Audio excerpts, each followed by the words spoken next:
Y, y eso es lo que pasa con algunas personas que no hacen, pues, por poner un poquito para minorar también esta situación. Entonces, ahorita ya son las 10 de la mañana. Ya estamos todos aquí reunidos. Cuando guste empezar, doctora, ya estamos en vivo. Ok, ya estamos en vivo. Sí. Ok, adelante, doctor Gonzalo Armienta. Muy bien. Bueno, pues damos la bienvenida a este segundo panel organizado por el Congreso del Estado de Sinaloa y por la Universidad Autónoma de Sinaloa, en donde se van a tratar temas muy importantes relacionados con las acciones que se están llevando a cabo tanto por el Poder Legislativo como el Poder Judicial en el ámbito internacional. En este caso, pues contamos con la presencia de muy grandes expositores. Ahorita los presentaré formalmente, de España, de Argentina, de Colombia y de México. Agradezco y agradecemos la presencia y saludo muy cordialmente estudiantes que nos estén escuchando, académicos y, claro, servidores públicos a este panel internacional denominado la actividad parlamentaria en tiempos de coronavirus.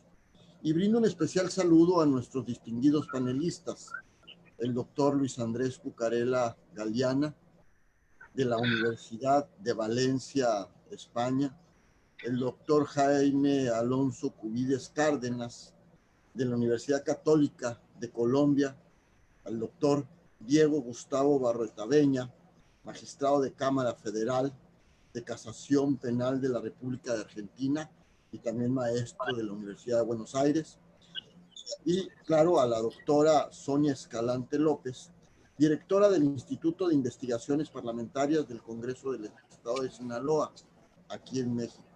Mucho aprecio que nos acompañen en este panel virtual con un tema muy actual ante el embate de la pandemia que se le ha denominado coronavirus, COVID-19.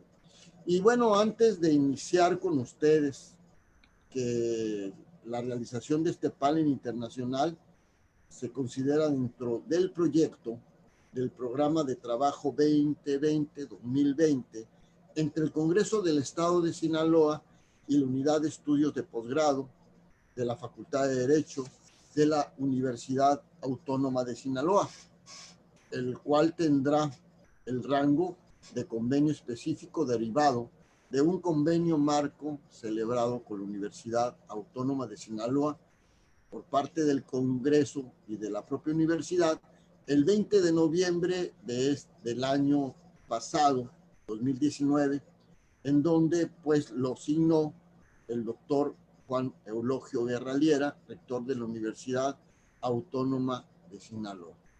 Asimismo, agradecemos los apoyos brindados para efectuar este convenio a la diputada Graciela Domínguez Nava, presidenta de la Junta de Coordinación Política, a la diputada Gloria Imelda Félix Niebla, presidenta de la mesa directiva, y al ingeniero José Antonio Ríos Rojo, secretario general del Honorable Congreso del Estado de Sinaloa.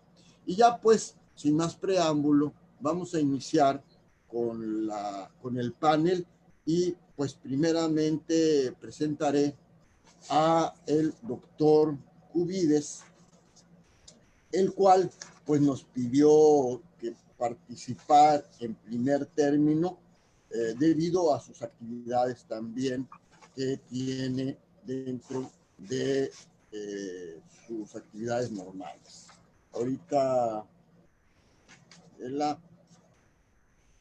el maestro Jaime Alfonso Cubides Cárdenas, de la Universidad Católica de Colombia, va a disertar el tema El Poder Legislativo en Colombia, tensiones y retos en tiempos de COVID-19.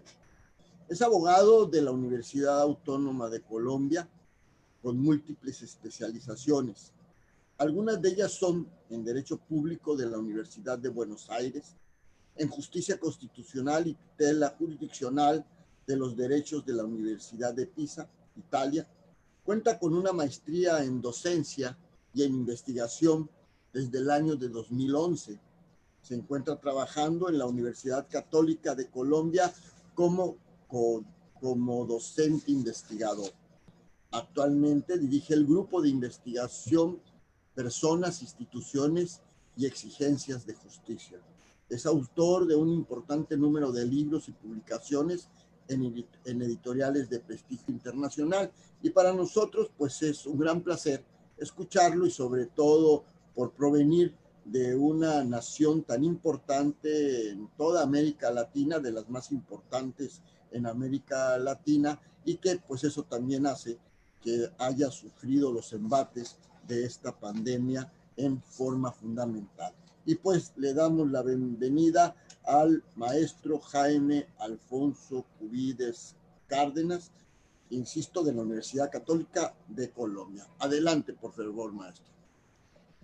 Buenos días. Sea lo primero presentar un saludo a la doctora Sonia Escalante, al doctor Gonzalo Armienta, al Honorable Congreso del Estado de Sinaloa, a todos los participantes en este panel internacional, y debido pues al tiempo, pues total gratitud por esta invitación. Quiero presentarles unas diapositivas para que ustedes esta exposición sea muchísimo más, llamémosla así, didáctica, y entonces pues voy a dar el tiempo. Agradezco realmente a todos por esta invitación en este panel internacional, en este desarrollo que se va a realizar este tiempo. El tema que voy a disertar se llama El Poder Legislativo en Colombia, tensiones y retos en tiempos del COVID-19. Para este plan de exposición, primero, lo que voy a hacer es hablar de unas generalidades sobre el Congreso de la República en Colombia. Después les voy a explicar la estructura del Congreso de la República en Colombia. Posteriormente, explicaré el funcionamiento del Congreso en tiempos de COVID-19. Después hablaré de las tensiones en el Poder Legislativo colombiano. Y posteriormente hablaré de los retos a manera de conclusiones. Es decir, mi intervención va a tener 5 ejes temáticos, y espero pues que les sirva bastante para darles una idea de la situación del Poder Legislativo en Colombia. En primer término, ahí donde ustedes están viendo, este es el Congreso de la República de Colombia. Actualmente está conformado por 280 curules. Nosotros tenemos 2 cámaras, la Cámara Alta, que sería el Senado de la República, y la Cámara de Representantes, que sería la Cámara Baja. Recordemos que Colombia es un estado centralista, solo hay un Congreso de la República, y además de eso, pues la última constitución, la constitución vigente, es la Constitución de 1991. Acá vamos a ver posteriormente que las funciones principales del Congreso de la República, según la misma Constitución Política, ese artículo 114, enumera y dice que al Congreso de la República se le da como función principal reformar la Constitución mediante lo que denominamos en Colombia actos legislativos. Es decir, el Congreso de la República, la primera función, según el articulado constitucional, es reformar la Constitución. En segunda medida, el Congreso de la República, como función esencial, es hacer las leyes. En Colombia tenemos leyes de tipo estatutario, leyes orgánicas y las leyes ordinarias. Las leyes estatutarias tienen que versar sobre derechos fundamentales o sobre la organización del Estado. Las leyes orgánicas tienen que ver más con temas presupuestales, y las leyes ordinarias, pues todas las leyes. Desde 1991 tenemos un orden consecutivo de las leyes. Posteriormente, tenemos la figura de ejercer control político. El control político que ejerce el Congreso de la República colombiano tiene que ver con la figura de la moción de censura. La moción de censura es que cualquier persona, tanto del gobierno o de la administración pública, puede ser solicitada ante el Congreso para que vaya y dé su declaración o absuelva un cuestionario que les hace o les realiza el pues Congreso como tal. Entonces es importante comprender que tratándose del Congreso de la República tenemos tres grandes funciones. Uno, reformar la Constitución mediante actos legislativos. Dos, hacer las leyes, leyes estatutarias orgánicas y ordinarias. Y tres, ejercer el control político mediante la figura de la moción de censura. Actualmente el Congreso, como les venía diciendo, de la República tiene Senado, que viene siendo la Cámara Alta, y la Cámara de Representantes, que viene siendo la Cámara Baja. La Cámara Alta, el Senado de la República, actualmente tiene 108 senadores. 108 senadores. 108 senadores que 100 son elegidos por circunscripción nacional. Quiere decir que 100 de esos senadores son votados a nivel nacional, todo el territorio nacional colombiano. 2 curules por la circunscripción especial para los indígenas, 5 curules, que esto me parece importante reseñarlo acá. Creo que somos el único congreso en toda América Latina que tiene estas curules por la forma transitoria. Ustedes recordarán que Colombia firmó el acuerdo de paz en el año 2016. Fruto de esos acuerdos de paz, se le dieron a la Fuerza Alternativa Revolucionaria de Colombia, que vendría siendo la evolución de las FARC, la guerrilla de las FARC, ahora son un partido político, se le dieron 5 curules. 5 curules tanto en el Senado como en la Cámara. Esto es de forma transitoria por 2 periodos legislativos. Este primer periodo legislativo, 2018 a 2022, y el próximo periodo legislativo, 2022 a 2026. Y una curul más, que es para la segunda mayor votación que tenga el candidato que no haya sido elegido como candidato presidencial en virtud al tema de la estatuto de la oposición que se hizo vigente esta primera vez en el Congreso. Por eso en Colombia en este momento tenemos 108 senadores, 108 senadores, y pues ahí tenemos la estructura del Congreso en este momento. Esta es una imagen del Congreso de la República para que ustedes vean el Congreso, la parte de atrás en Bogotá, cuando tengan la posibilidad de venir a nuestra tierra, que nos puedan acompañar. Ustedes van a ver el Congreso de la República. Esta es una foto del patio de atrás, pero ahí ven pues la foto del Congreso de la República. La Cámara de Representantes, que viene siendo la Cámara Baja en Colombia, tiene 161, bueno, en total son 172 representantes que tenemos actualmente. De esos 161, la circunscripción se llama territorial. ¿Por qué se llama circunscripción territorial? Porque en Colombia tenemos 32 departamentos, que vendrían siendo los estados, como en México, y tenemos el distrito capital, siendo el distrito capital donde más representantes a la Cámara tenemos. Tenemos 2 circunscripciones especiales por el tema de los afro, tenemos una circunscripción especial para los indígenas, tenemos una curul para los colombianos residentes en el exterior, tenemos una curul por el tema raizal. Nosotros en Colombia tenemos un departamento archipiélago que es San Andrés, Providencia y Santa Catalina.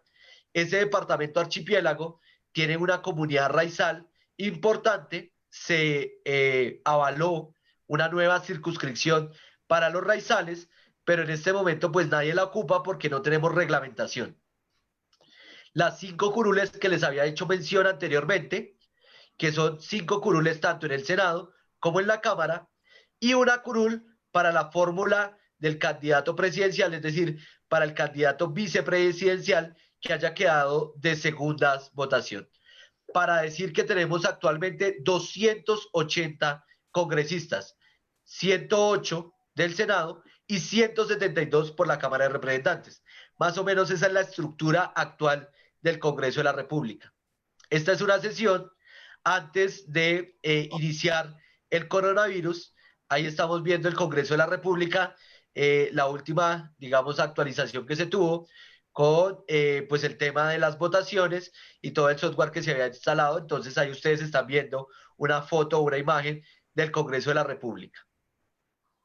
Bueno, para seguir hablando y no extenderme tanto, quisiera contarles cómo hemos iniciado con el tema del funcionamiento del Congreso. Primero hay que decir que nadie estaba preparado para este funcionamiento.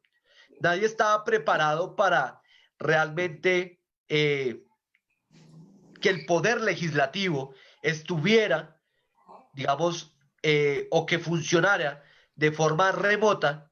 Ahorita les voy a decir por qué hablo de remota y no hablo de virtualidad, pero de la forma remota como hoy está haciendo.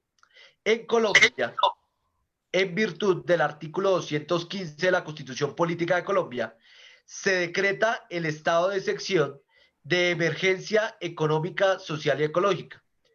Para nuestros queridos amigos que nos acompañan, Colombia tiene 3 estados de excepción. Uno que se llama guerra exterior, otro que se llama conmoción interior y el tercero que se llama emergencia económica, social y ecológica. Nuestro presidente fue el que decretó el decreto 1417 del 2020, que es el que declara el estado de emergencia económica, social y ecológica en el territorio colombiano. Pero a partir del marco del 417 del 2020, en un decreto legislativo, el decreto 491 del 2020, se autoriza las reuniones no presenciales de los órganos colegiados de las ramas del poder público. Ese decreto 491 del 2020 es el decreto que habilita a todos los poderes, tanto legislativo, ejecutivo y judicial, a realizar reuniones no presenciales. Lo que llama mucho la atención es que en el articulado del decreto no haya una norma expresa en relación al Congreso de la República de Colombia, pero sí se menciona que todos los órganos del poder público, es decir, integrado el Congreso de la República, puede hacer uso de las reuniones no presenciales. Mediante la resolución 777 del 2020, la mesa directiva de la Cámara de Representantes resuelve que mientras que subsista la declaración de emergencia sanitaria que signifique grave riesgo para la salud o la vida y por tanto impida la participación física de los representantes a la Cámara para el desempeño de sus labores, se permite que todas y cada una de las funciones que corresponden a los representantes de la Cámara y de acuerdo a la Ley Quinta de 1992 pueden realizarse a través de medios virtuales, digitales o de cualquier otro medio tecnológico. Quiere decir que tenemos un estado de excepción decretado por el decreto 417 del 2020, tenemos un decreto 491 del 2020 que autoriza las reuniones no presenciales de las ramas del poder público y tenemos una resolución en la cual habilita el trabajo o las sesiones virtual, digital o de cualquier otro medio. Eso. Esta imagen que les muestro fue la primera vez que después de 200 años el Congreso de la República de Colombia se reúne de forma virtual. Esta es la sesión del 13 de abril de 2020. Ahí ustedes, como podrán ver, esos son los senadores actualmente, pues el pantallazo que nos da esta plataforma. Cabe mencionar que la plataforma que está utilizando el Congreso de la República en Colombia es la plataforma que estamos utilizando hoy, Zoom Profesional, porque permite la transmisión de Facebook, de YouTube y todas otras plataformas que se integran. Hay que mencionar esto porque esto es un hecho histórico realmente. Fue la primera vez en estos 200 años que tuvimos una transmisión de un congreso de forma remota. ¿Y por qué llamo presencial remota? Porque realmente es presencial. O sea, las personas están, lo que pasa es que no es presencia física, es remota. porque todos absolutamente tienen que estar. Llama la atención que estas sesiones del Congreso de la República Colombiano son las sesiones donde han estado todos los congresistas, todos los parlamentarios. Llama la atención también cómo han cumplido todos a cabalidad. ¿Con qué? Con la presencialidad en la sala. Si estuviéramos en temas presenciales, el Congreso de la República, más o menos el porcentaje de asistencia es de un 80%. Nunca el Congreso de la República está completo, llámese Senado o llámese Cámara. Diferente a lo que pasó el 13 de abril y todas las sesiones que hemos tenido, porque todas las sesiones han sido, digamos, de forma totalmente, o sea, lo que llamamos presencial remoto ha facilitado para que todos los parlamentarios estén. Además, quiero decirles que como nosotros tenemos canal del Congreso en Colombia, tenemos un canal en YouTube y páginas web y las redes sociales, esta sesión del 13 de abril, tal vez por todo lo que ha pasado, fue una de las sesiones más vistas en toda la historia del Congreso. Es decir, esta vez, esta actividad parlamentaria, si me permitan la palabra, esta actividad parlamentaria llegó a todos lados. Esta es una foto que saqué del diario La Vanguardia, donde vemos al Congreso de la República y solo vemos al secretario y solo vemos a uno o a dos congresistas a lo lejos. A partir de esto voy a hablar de las tensiones que se están presentando.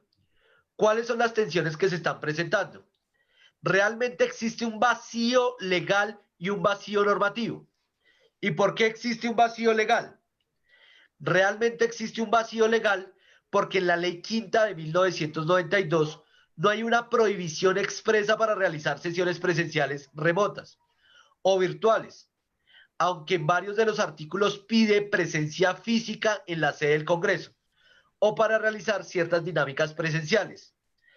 Hay un vacío normativo porque el Congreso de la República, la Ley Quinta de 1992, es una ley estatutaria, ¿sí? Realmente no hay ninguna norma que habilite la sesión presencial remota, pero tampoco hay ninguna norma que prohíbe la sesión presencial de forma remota.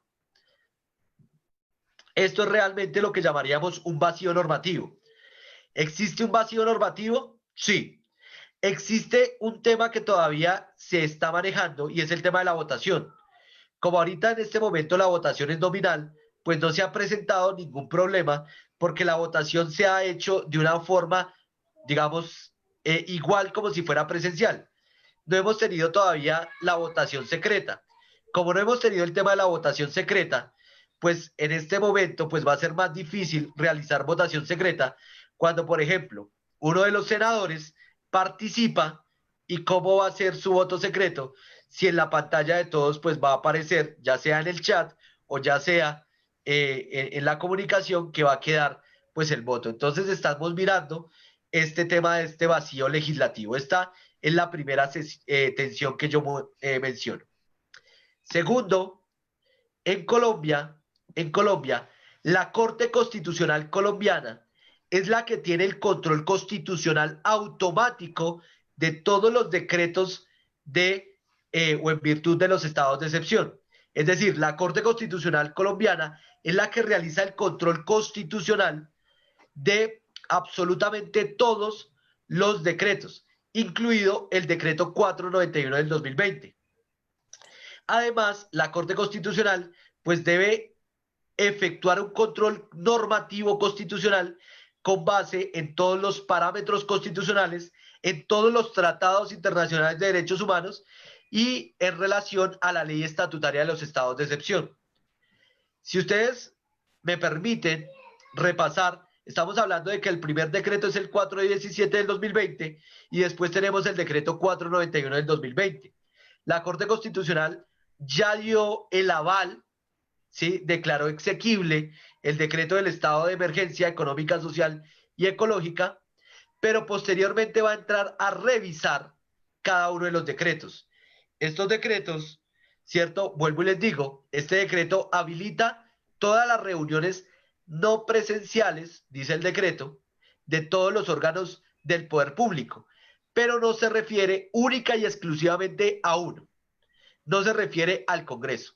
Entonces vamos a mirar lo que dice la Corte Constitucional. Por eso, pues lo menciono como la segunda atención. Esta es una foto de una comisión que se hizo con los senadores. Acá está la foto utilizando la plataforma Zoom. La tercera tensión, pues que yo llamo una que no existe reglamentación y que existe una presencialidad, ¿cierto? Porque habría una invalidez reincidente. ¿A qué llamamos esto? Es lo que hemos denominado imprevisión constitucional. ¿Por qué la imprevisión constitucional? Porque no contábamos ni con herramientas, ni teníamos la Constitución, ni teníamos una ley estatutaria que previere la realización de las sesiones remotas. Además, se dice que para reglamentar esta ley, pues tendría que hacerse de forma presencial. Entonces, si uno necesita reglamentar la ley quinta, pero tiene que ser presencial, pues ahí era lo que llamaríamos una presenta o una presunta invalidez reincidente. Entonces, estamos frente a una tensión que se presenta en el Congreso de la República. Acá vemos una foto de un secretario de una comisión en la cual está pues llevando todo el tema de la sesión y la está llevando a cabo a través de su casa. La cuarta tensión, veo que existe una interpretación ausente del Consejo de Estado. Por la pena, maestro Cubides, nada más unos 2 minutos más para también los demás ponentes nos pidieron los tiempos definidos. Muchas gracias. Sí, doctor, ya. La interpretación ausente la realiza el Consejo de Estado. ¿Por qué llamamos una interpretación ausente por parte del Consejo de Estado?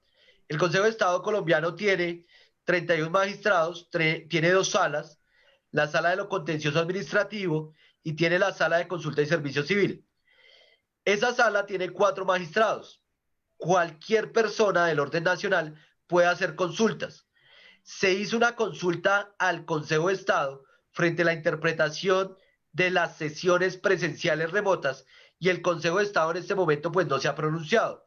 Es decir, en este momento el Congreso le solicita por intermedio de sus ministros, el Ejecutivo, que el Consejo de Estado pues se pronuncie y en este momento pues tampoco tenemos una interpretación legal que se tenga frente a el tema de las sesiones presenciales. Esta imagen, si me lo permiten ya para terminar, esta imagen pues es una foto que aparece en la revista Semana, donde si ustedes se dan cuenta, en el Congreso de la República pues está en crisis por el coronavirus y todos los proyectos pues están saliendo. Estos retos a manera de conclusiones, primero, que necesitamos una interpretación sistemática de la Constitución Política de Colombia. El artículo 140 faculta que por motivos de orden público se puede sesionar fuera de la sede. Entonces, creo conveniente decir que la Corte Constitucional debe interpretar sistemáticamente nuestra Constitución y habilitar las sesiones remotas. 2, debe haber una normalidad de funcionamiento con el uso de las plataformas digitales. Aunque las sesiones han sido exitosas, puede que no se cumpla a cabalidad con la agenda legislativa. Tal vez esto es lo que más preocupa porque la agenda legislativa está sufriendo más demoras. 3, tenemos que unificar la interpretación constitucional y legal de la ley estatutaria del Congreso de la República. ¿En cuanto a qué? En todas las palabras donde dice presencial, lo presencial no implica físicamente, sino esto es presencial remoto. Y 4, se debe prevalecer los fines democráticos y debe haber una aplicación directa del principio democrático y participativo. No hay nada que le haga más daño a una democracia que tener su Congreso cerrado. Doctor Armienta, muchas gracias. Creo que con eso termino. Agradezco inmensamente al Congreso del Estado de Sinaloa, agradezco su atención. Muchas gracias. Pues muchas gracias, maestro. Ha sido realmente muy puntual, bien explicado, muy didáctico y nos damos una idea muy clara de cuáles son los aspectos que deben de cubrir los diferentes congresos para que tengan validez sus reuniones y que posteriormente no vayan a promover alguna acción o controversia de constitucionalidad pues los órganos que tienen competencia para ello. Muchas gracias, maestro. Felicidades. Bueno, a continuación le vamos a pedir al doctor Andrés Cucarela Galeana de la Universidad de Valencia, España. Él expondrá el tema anormalidad constitucional y administración pública, contrapesos de los poderes legislativos y judiciales. Él pues tiene un amplio currículum, lo voy a resumir mucho para no cansar al auditorio, porque pues llevaría una gran cantidad de lectura el currículo completo, pero pues para que se den una idea, los que no los conocen, de qué jurista se trata. Es catedrático de Derecho Procesal de la Facultad de Derecho de la Universidad de Valencia, España. Premio extraordinario de licenciatura, doctor en Derecho por la Universidad de Bolonia y por la Universidad de Valencia, premio extraordinario de doctorado. Profesor especializado de Derecho Procesal Civil, Derecho Procesal Penal y Derecho Procesal Constitucional. Profesor de grado, posgrados y doctorados impartidos en la Universidad de Valencia y otras universidades de Argentina, México, Perú, Brasil, Colombia. Profesor Erasmus en la Facultad de Derecho de la Universidad de Gli Studi di Pavia, Italia. Conferencista internacional en Panamá, Colombia, Argentina, Paraguay y México, entre otros países. Yo creo que le faltaron como 20 más de los que ha sido conferencista. Y ha publicado varios libros en editoriales de impacto internacional. Pues le pedimos al doctor Cucarela de inicio con su disertación Anormalidad constitucional y administración pública, contrapesos de los poderes legislativo y judicial. Por favor, doctor. Un saludo afectuoso para todos. Muy buenos días allá en América. Buenas tardes desde aquí. Me van a permitir que mis primeras palabras, obviamente, sean de agradecimiento y cariño a Sinaloa, a su Congreso, a la Universidad Autónoma, a las autoridades del Congreso y de la Universidad y a los profesores e integrantes de dicha casa de estudios que siempre me han acogido con gran cariño y con gran afecto. Evidentemente, en muchos países de América yo tengo mi casa, puedo decir que tengo mi casa, y entre ellos puedo señalar que en Sinaloa también tengo mi hogar. Estas palabras iniciales de agradecimiento, a ellas también quiero sumar palabras de cariño y afecto a todas las personas que están siendo duramente golpeadas por el COVID. Estamos viviendo momentos especialmente complicados desde un punto de vista sanitario, social y económico, y yo creo que el mensaje que hay que trasladar en este momento, desde este tipo de actos, es también un mensaje de esperanza, porque con el esfuerzo, con el sacrificio de todos y sobre todo y principalmente con la responsabilidad de todos, podremos salir adelante. Cerrado este capítulo inicial de agradecimientos y de saludos y afectos, brevemente les quiero exponer cuáles son los ejes temáticos que voy a seguir en la exposición. Como ha señalado el doctor Gonzalo Armienta en la presentación, voy a prestar especial atención al papel de la administración pública en estos tiempos de anormalidad constitucional, pero sobre todo poniendo el acento en los contrapesos que puede aplicar tanto el Poder Legislativo como el Poder Judicial. Para ello, en primer lugar, haré referencia brevemente a la teoría de la división de poderes, indicando cómo se formula la misma como instrumento para garantizar la libertad, pero subrayando inmediatamente a continuación que no basta con dividir el poder, sino que hay que, como el Poder Judicial, juegan un papel en mi país. Cómo ha entrado España en un supuesto de anormalidad constitucional desde el 14 de marzo y cómo esto ha afectado al funcionamiento de los poderes del Estado.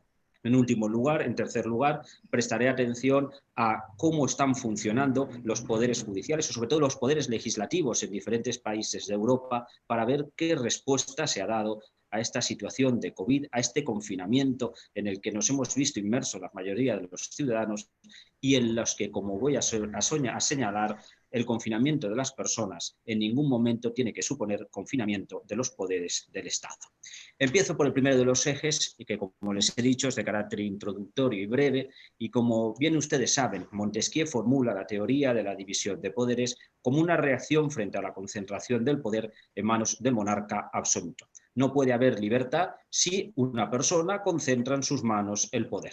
La manera de garantizar esa libertad era distribuir el poder, dividiéndolo de la siguiente manera, la formulación de Montesquieu. La nobleza tendría en sus manos el gobierno, el poder ejecutivo, la burguesía, esa clase social incipiente que tiene el poder económico, quiere el poder político también, tendría, por tanto, el poder legislativo, estaría representado en el poder legislativo, y el poder judicial estaría en manos del pueblo, que se constituiría ocasionalmente en tribunales populares que enjuiciarían los delitos y las controversias de derecho privado.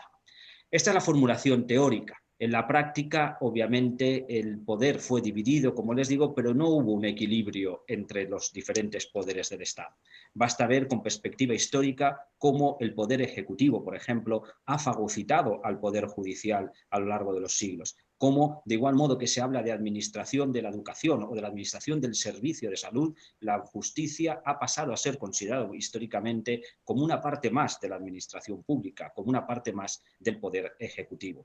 Pero también el poder legislativo ha sufrido esos embates del poder ejecutivo, esos embates, ese intento de colocarse en una situación de superioridad sobre los sistemas parlamentarios, pero yo creo que se agudiza con mayor virulencia en los sistemas presidencialistas. Pero como les decía, este primer aspecto era de carácter introductorio. Me gustaría aterrizar en qué realidad nos encontramos a día de hoy en España y en los países de nuestro entorno para ver cómo se puede lograr ese equilibrio de poderes del que hablaba, o sobre todo, como señalaba al principio de mi intervención, cómo se pueden aplicar contrapesos por parte del poder legislativo y por parte del poder judicial en estos casos, en estos momentos históricos en donde la administración pública ha asumido prerrogativas, enormes prerrogativas, y que puede contribuir con ello a que ese desequilibrio de poderes se acentúe. En mi país, el régimen constitucional lo determina la Constitución actualmente en vigor del año 1978, Constitución que se aprueba tras la muerte del general Franco y el proceso de transición de la dictadura a la democracia. En el Constituyente español del año 1978, que es la fecha en la que data la Constitución, hay una clara preocupación e inquietud por garantizar una división y un equilibrio de poderes. Y lo vamos a ver como sobre el texto de la norma constitucional así se recoge. Si atendemos a las funciones de la administración pública, el artículo 103, en su apartado primero, establece que esas funciones son las de servir a los intereses generales, de acuerdo con una serie de principios que se consagran en la Constitución, pero con sometimiento pleno a la ley y al derecho. Frente a la administración pública podemos encontrar las funciones del Poder Ejecutivo y del Poder Judicial, en donde se subraya claramente por el constituyente la voluntad de que ejerzan ese contrapeso. Me explico. El artículo 66, apartado segundo del texto constitucional español, señala cuáles son las funciones del Parlamento o de las cámaras legislativas, porque España tiene un sistema bicameral. Por un lado, el ejercicio de la potestad legislativa, obviamente. Por otro lado, aprobar los presupuestos generales. Pero por otro lado, también tiene como función clave controlar la acción política del gobierno. En mi país, una vez a la semana, los días miércoles, comparece el gobierno en el Parlamento y se le exige cuentas, se le rinde cuentas y debe rendir cuentas al resto de grupos políticos en el ejercicio de esa función de control de la acción política del gobierno que consagra la Constitución. Por otro lado, el Poder Judicial, sus funciones vienen recogidas en el artículo 117, apartado tercero, en el que se indica que a jueces y magistrados les incumbe en exclusiva la función de juzgar y hacer ejecutar lo juzgado. Y pertenece al núcleo duro y irreductible de la labor jurisdiccional controlar la legalidad de la actuación administrativa. Así se señala en el artículo 106 del texto constitucional. Es decir, los actos de la administración pública, obviamente, están sometidos a control por parte de los órganos jurisdiccionales. Hay un control por parte del Parlamento de la acción política, como les decía hace un momento, hay un control de legalidad y sometimiento a derecho por parte del Poder Judicial. Si me permiten, me gustaría abrir un pequeño paréntesis antes de continuar en este desarrollo, porque en la Constitución española, como les acabo de señalar, se está consagrando el principio de exclusividad de jurisdicción. Es decir, en exclusiva, quienes juzgan son jueces y magistrados. Por ese motivo, el artículo 26 prohíbe los tribunales de honor en el seno de la administración pública, o por esa razón, el artículo 76 señala que los resultados de las comisiones parlamentarias de investigación no vinculan a los jueces ni afectan a las resoluciones judiciales. ¿Pero por qué he querido subrayar este principio de exclusividad jurisdiccional? Pues porque soy conocedor de que en algunos ordenamientos jurídicos, por ejemplo, del continente americano, se permite que la administración pública pueda ejercitar funciones jurisdiccionales. De hecho, sin ir más lejos, el artículo 116 de la Constitución Política de Colombia permite que órganos de naturaleza administrativa ejerzan este tipo de funciones. Así, en este sentido, por ejemplo, la Superintendencia de Industria y Comercio de ese país y otras superintendencias de otros países juzgan, cuando desde mi punto de vista, y siempre me acerco a esas realidades con respeto, pero cuando desde mi punto de vista eso supone un desequilibrio de poderes y una invasión por parte del Poder Ejecutivo de funciones que son propias de otro órgano o de otra rama del Estado o de otro poder judicial. Cierro ese paréntesis. Como ven, diseño constitucional, funciones distribuidas entre los distintos poderes del Estado, contrapesos por parte del Poder Legislativo y del Poder Judicial en relación con las actuaciones de la administración pública. Ahora bien, nos podemos encontrar que un país como España o cualquier otro país de nuestro entorno, incluso de allá de América, ya lo estamos apreciando, que han entrado a raíz de la crisis del COVID-19 en situaciones de anormalidad constitucional. Esa anormalidad está contemplada también en el texto constitucional español y el artículo 116 menciona que esos supuestos de anormalidad constitucional pueden ser 3: estados de alarma, de excepción o sitio. No menciona la Constitución cuándo procede la declaración de uno u otro, dejándolo en manos del legislador ordinario, y es en concreto la Ley Orgánica 4 de 1981 la que señala cuándo procede la declaración del estado de alarma, la declaración del estado de excepción o de sitio. Sí que hay diferencias en cuanto a la tramitación procedimental y eso sí que está previsto en la Constitución. Es decir, para que España entre en estado de alarma, la iniciativa la toma el Gobierno y ese estado de alarma puede decretarse por 15 días. Ahora bien, para sucesivas prórrogas necesita siempre la autorización del Parlamento. El caso del estado de excepción, el Gobierno no lo puede decretar si previamente no tiene la autorización del Parlamento. Como ven, el constituyente español combina la intervención del Parlamento en los diferentes estados de anormalidad constitucional, pero como les he dicho, España está desde el 14 de marzo del presente año en el supuesto de anormalidad constitucional, en estado de alarma, del que aún no hemos salido. Sí que me gustaría subrayarles que la Constitución es clara en ese artículo 116, en su apartado 5, al indicar que en los supuestos de anormalidad constitucional no pueden verse afectados el funcionamiento de los otros poderes del Estado. Es decir, que España esté en estado de alarma por exigencias constitucionales sobre la letra implica que el Poder Judicial no puede verse afectado en su funcionamiento. De igual modo que el Poder Legislativo tampoco puede verse afectado. Hay que garantizar el equilibrio entre los poderes, incluso aun cuando la anormalidad constitucional exista. Y de hecho, así se establece, para blindar el Parlamento, se viene a fijar que durante el estado de alarma o los estados de anormalidad constitucional no pueden ser disueltas las cámaras legislativas y si estuvieran en un periodo que no fuera de sesiones, tienen que ser convocadas inmediatamente. Esa es la regulación en la Constitución, eso se vuelve a reiterar en la Ley Orgánica 4 del 81 de la que les hablaba hace un momento. En sus primeros artículos se viene a establecer disposiciones comunes a los estados de alarma, de excepción y sitio, volviendo a subrayar que no puede alterarse el normal funcionamiento de los poderes del Estado en los supuestos de anormalidad constitucional, artículo 1 de la Ley Orgánica 4 del 81 y artículo 3, que durante esos supuestos de anormalidad constitucional la administración pública está también sometida a control de legalidad por parte del Poder Judicial. Esto es lo que nos está diciendo, como digo, la Constitución y es lo que nos dice la Ley Orgánica de Desarrollo. Pero abro el tercer bloque. ¿Qué es lo que ha pasado en realidad? ¿Qué es lo que está pasando, mejor dicho? Tenemos que ponerlo, decirlo con esa conjugación verbal. ¿Qué es lo que está pasando?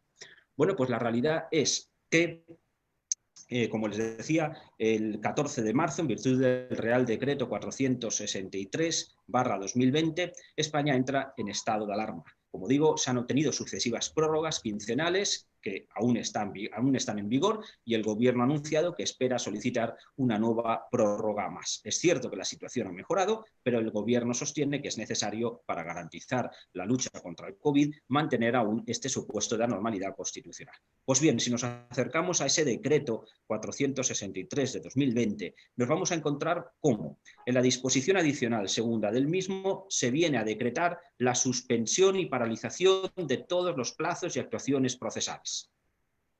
¿Eso qué es?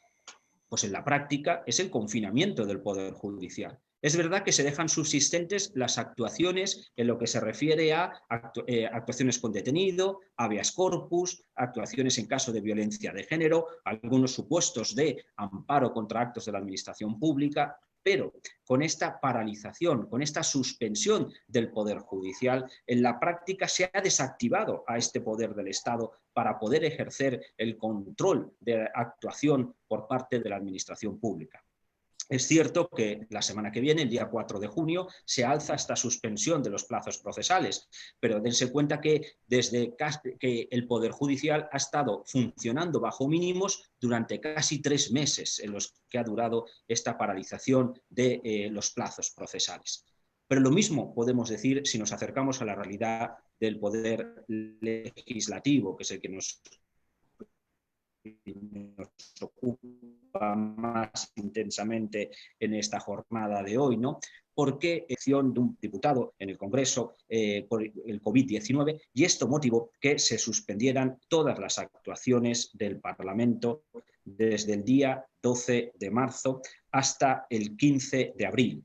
Es decir, incluso antes de que se decretara el estado de alarma, el Parlamento deja de funcionar y cumplir esa función encomendada constitucionalmente, y por más de un mes ha estado inactivo. Es verdad que la reactivación tuvo lugar como consecuencia de la petición de los partidos de la oposición, puesto que consideraban que esa paralización de la actuación parlamentaria estaba dejando al Parlamento también confinado. De igual modo que nos hemos confinado los ciudadanos para luchar contra el COVID-19, la paralización de acciones impide que pueda ejercer esa función constitucionalmente encomendada, sobre todo la función de control de la acción política del Gobierno. Pero no somos el único Parlamento que ha resultado afectado por esa suspensión. En el Reino Unido, por ejemplo, desde el 26 de marzo hasta el 21 de abril estuvo también paralizado por este motivo la actuación parlamentaria. Si nos encontramos con que una situación de crisis de carácter sanitario está haciendo generar también, desde mi punto de vista, una crisis desde el punto de lo que se refiere al equilibrio de poderes.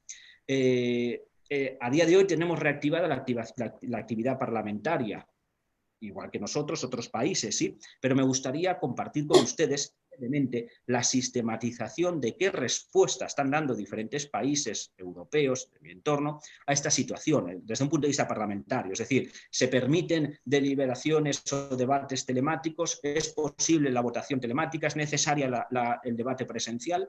Pues les voy a clasificar estas realidades atendiendo a 3 supuestos. El primero, que es el más minoritario, es aquel en el que sí que se está permitiendo debates telemáticos y votaciones telemáticas. Es el caso, por ejemplo, de Rumanía, o es el caso de Holanda, donde la mayoría de las decisiones tomadas en el Parlamento de ese país se pueden hacer con deliberaciones y con debates de carácter telemático y con el voto también de esa naturaleza. Quizá el caso más significativo, más interesante por su importancia, es el del Parlamento Europeo, en la medida en que este Parlamento sí que se ha acomodado a la realidad del tiempo y sí que permite ese tipo de deliberaciones y de debates en comisiones y en pleno de carácter telemático y votación mediante un impreso formalizado por los eurodiputados, que lo pueden remitir mediante correo electrónico a la sede del Parlamento Europeo.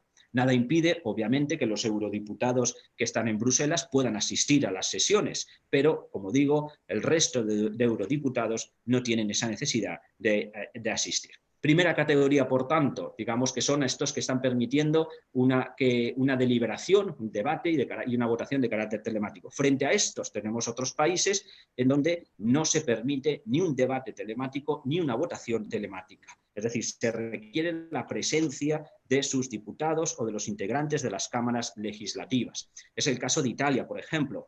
Allí no se contempla esa posibilidad. Es cierto, de salud pública se ha reducido el número de diputados que son necesarios para el debate, para los debates en el Pleno. Se ha reducido en 1/6 de manera proporcional en los distintos grupos parlamentarios, pero sí que es necesaria la presencia de los parlamentarios y a su vez es necesaria también su presencia física para la votación. De esto en función del número reducido, es decir, una reducción proporcional. O lo mismo ocurre, como les decía, en los 30 diputados, pues para los debates se requiere la presencia de 46, para las votaciones se requiere la presencia de 116. Ahora bien, como para las votaciones el número es mayor, se establecen turnos de votación, pero votación física. Estamos hablando, por tanto, de debates físicos con votaciones físicas, reduciendo el número de diputados de manera proporcional entre los diferentes grupos políticos con representación parlamentaria, pero no se permite esta votación telemática ni tampoco ese debate telemático.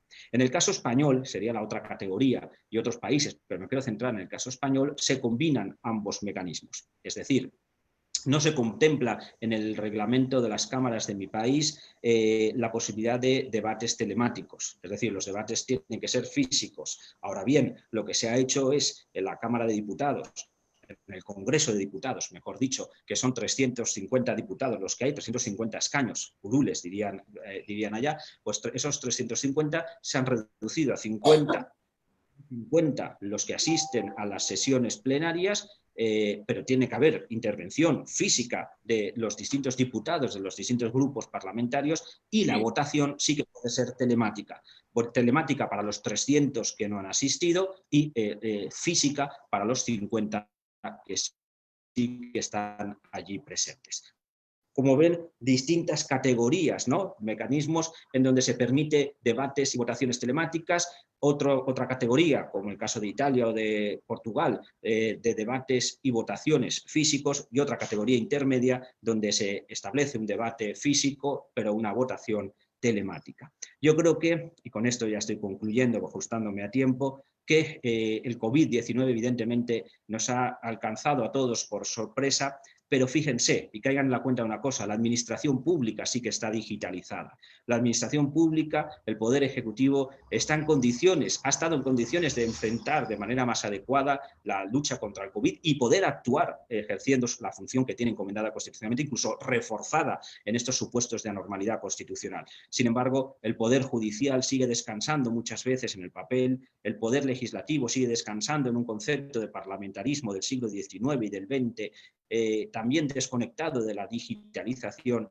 y esto ha conducido a que el desequilibrio de poderes que tendencialmente existe en beneficio de la administración pública se haya acrecentado con esta situación del COVID-19. Tenemos que trabajar, obviamente, para que, si queremos hablar de una verdadera libertad de los estados sociales y democráticos de derecho, tenemos que garantizar, como decía hace un momento, el equilibrio de poderes y que, evidentemente, el Poder Judicial y el Poder Legislativo, también en tiempos de pandemia, puedan cumplir con la función que tienen encomendada constitucionalmente. Muchísimas gracias a todos ustedes por su atención.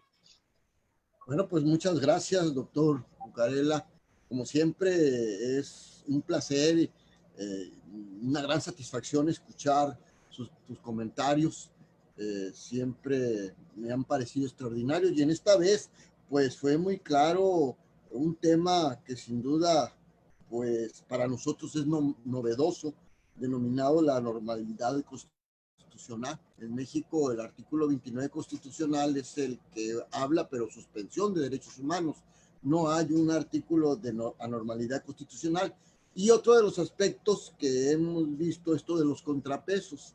Aquí pues se ha autorizado que se lleven a cabo actividades esenciales, y las no esenciales no se están llevando a cabo. A lo mejor en junio ya van a empezar a llevarse a cabo las no esenciales. Sin embargo, hay el debate de que pues el Poder Judicial está catalogado a lo mejor como actividad no esencial, porque también está el Poder Judicial en un mínimo de actuaciones. Los abogados litigantes no están trabajando porque no hay quien recibe expedientes o hay solamente guardias, etcétera, y se maneja como si fuera una actividad no esencial. Y pues definitivamente el Poder Judicial se debe de considerar como actividad esencial. Pero pues son temas muy importantes que independientemente de la crisis de salud que estamos pasando y que pues seguramente vamos a pasar ya en breve tiempo, pues debemos de analizar. Y pues con esto concluimos. Gracias, doctor, en espera de las preguntas que seguramente habrá bastantes que contestar por parte de los panelistas. Y le vamos a dar la palabra al tercer panelista. Es el doctor Diego Gustavo Barroeta Beña, magistrado de la Cámara Federal de Casación Penal de la República Argentina. Su tema: desafíos y nuevos paradigmas de la justicia en tiempos de pandemia y pospandemia. Es abogado egresado de la Facultad de Derecho de la Universidad de Buenos Aires, con especialización en Derecho Penal y Finanzas Públicas, y Derecho Tributario, ambos en el posgrado de la Facultad de Derecho de la Universidad de Buenos Aires. Ha ocupado diversos cargos. Me voy a referir a una síntesis que yo consideré muy importante. Ha ocupado diversos cargos en la judicatura y es profesor de carrera de las universidades de Buenos Aires, Universidad Católica de Santiago del Estero, Universidad de San Isidro, Universidad Nacional de La Matanza.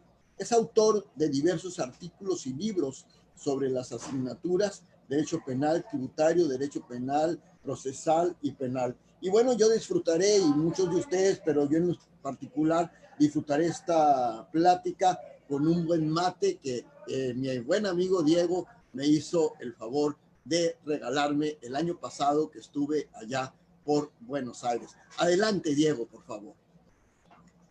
Bueno, hola Gonzalo. Bueno, realmente un placer por la invitación, poder reencontrarse nuevamente con ustedes de esta manera bastante inusual hasta llegada la pandemia para el mundo académico y de las ciencias jurídicas, de mantener este tipo de debates, de congresos, pero siempre tan inquietos allí en la universidad amiga y en la Facultad de Derecho, con este tipo de organizaciones. Realmente son ustedes siempre cabeza, ¿no es cierto? Pero bueno, detrás de las instituciones hay seres humanos, personas de carne y hueso, que son todos ustedes. No voy a nombrar algunos, sino todos los que hacen posible que se lleven adelante este tipo de eventos y este tipo de congresos, ¿no? Y mi reconocimiento para los integrantes del panel de ayer, y realmente un honor poder compartir hoy con los profesores Cucarella, con Cubides Cárdenas, con Sonia, ¿no es cierto? Y bueno, finalmente un abrazo telemático a mi amigo Gonzalo Armienta Hernández, que es el único responsable de que yo esté acá. Así que cualquier cosa van a él y le reclaman. Y un gusto que estés tomando el mate y que ya nos encontraremos en Buenos Aires de vuelta. Bueno, vamos a empezar un poco, antes de ir digamos, a las cuestiones que yo tengo pensadas, ¿no es cierto?, como un cambio de paradigma de lo que es pandemia y pospandemia en la administración de justicia. Le voy a hacer un pequeño recorrido de lo que está pasando, la situación en Argentina, ¿no? En ese sentido, sin lugar a dudas, las crisis, en este caso originariamente sanitaria, sin perjuicio de las consecuencias nefastas que provocan, ¿no?, la cantidad de muertos, la cantidad de problemas, ¿no es cierto?, económicos, etcétera, etcétera, no dejan de ser también un trampolín para generar algunos cambios y modificaciones. Alguna vez alguien dijo: no subestimes una crisis. Una crisis puede ser una gran oportunidad, ¿no es cierto?, para algunos cambios, algunas modificaciones. En los minutos que tenemos por delante procuraremos señalar cuáles son los desafíos que han tenido que atravesar en mayor o menor medida las administraciones de justicia de Iberoamérica y cuáles son los nuevos paradigmas que se instalarán definitivamente post pandemia. Es decir, no hay un retroceso. La crisis nos llevó a las administraciones de justicia a que encaremos y anticipáramos todo aquello que veníamos predicando y no se instalaba. Por ejemplo, el expediente digital, sacar el papel y poner el formato digital. Forzadamente, merced a la crisis, se está instalando y creo que no se va a ir más. Solo me detendré en decirles que las discusiones que se vienen dando en mi país no distan mucho de lo que están dando, de las que se están dando en los países de la zona. Más allá de las particularidades de cada región que cada región presenta respecto a la penetración que ha tenido el COVID-19. Obviamente que hay países que lo están viviendo de una manera más intensa que otros, no. Uruguay, por ejemplo, ha tenido pocos casos. La Argentina viene con pocos casos, pero Colombia, Ecuador, Chile, bueno, México en algunos estados y en otros no, ¿no es cierto?, están un poco más complicadas. En la República Argentina, el primer caso constatado de coronavirus se verificó el 3 de marzo del presente año. A partir de ese acontecimiento y ante la declaración de la Organización Mundial de la Salud del brote del coronavirus como una pandemia, me parece que hasta ese momento solamente se veían afectados 117 países, se habían dado 118.000 casos constatados y 4.281 casos de muerte. A partir de ahí se incrementa, pasan a ser 158 los países, 213.000 las personas afectadas y 118.000, y los 8.843 los casos de muerte, es que se declara la pandemia. El 17 de marzo de este año, en la República Argentina se dicta el primer decreto de necesidad y urgencia.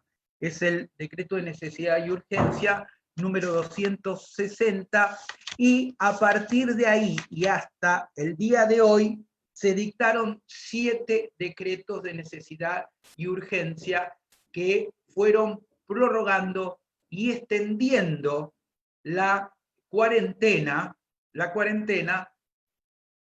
y yendo y viniendo, porque en algunos casos se fueron habilitando algunas actividades. Y ahora, en el último decreto, que es el 493, que es solamente de unos días atrás, se volvió marcha atrás en algunas actividades que se había autorizado. Eso debido a un rebrote que se viene dando principalmente en la zona de la capital federal y el Gran Buenos Aires, donde hay muchos asentamientos precarios, humildes. Acá se las denomina, entre comillas, villas de emergencia, barrios populares, barrios de emergencia, donde empieza a surgir la aparición de algunos casos que preocupan a las autoridades. Hoy a nivel mundial la cantidad de muertos alcanza a 346.000 personas, ¿no es cierto? Y los contagiados superan los 5 millones, y vemos entonces sí que estamos ante un hecho inédito, ¿no? España, Gran Bretaña, Estados Unidos, Brasil, Estados Unidos, Italia, llevan al frente, ¿no es cierto?, ahí de los casos, y esto es realmente de una gravedad inusitada, ¿no?